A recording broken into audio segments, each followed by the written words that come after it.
سلام دوستای عزیز، به کانال آشپزی من خوش اومدین.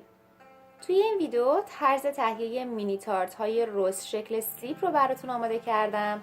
امیدوارم که خوشتون بیاد. مینی تارت ها بسیار زیبا و خوشمزه هستند و گزینه بسیار خوبی برای مهمونی ها.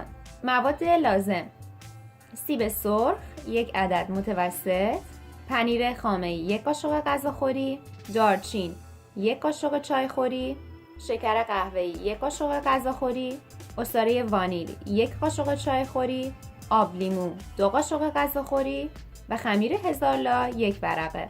ابتدا سیب رو از وسط نصف کرده دم و دانه های اون رو خارج میکنم. حالا سیب رو به قطعات نازک برش میزنم.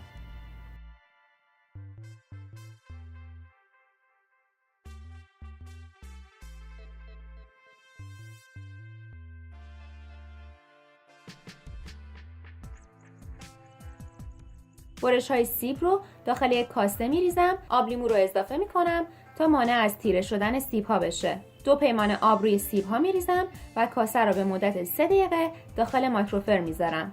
بعد از اون سیب ها رو آبکش می کنم و کنار می ذارم تا کمی خنک بشن.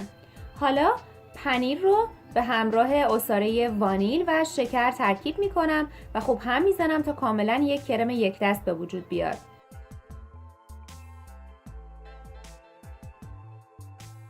خمیر هزارلا رو من به صورت آماده تهیه کردم. اون رو باز می کنم و با چاقو به صورت مستطیل های 5 در 20 سانت برش می زنم.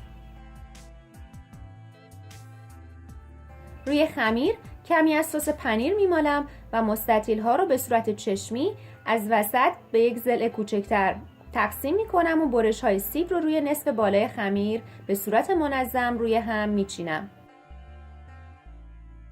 حالا با نصف دیگه خمیر روی سیب ها رو می پوشونم و اون رو رول می کنم.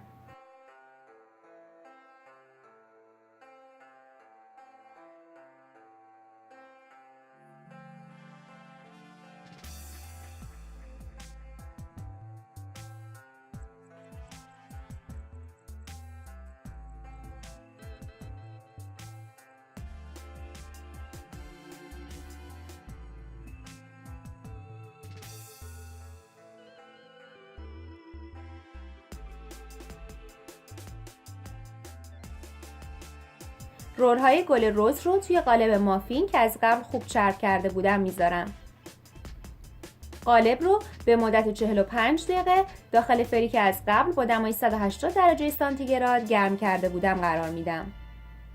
همونطور که ملاحظه میکنید مینی تارت های رز شکل ما آماده هستند. بسیار زیبا و خوشمزه. اونها رو با مقداری پودر قند تزیین میکنم و آماده سروه. امیدوارم که از این ویدیو هم خوشتون اومده باشه.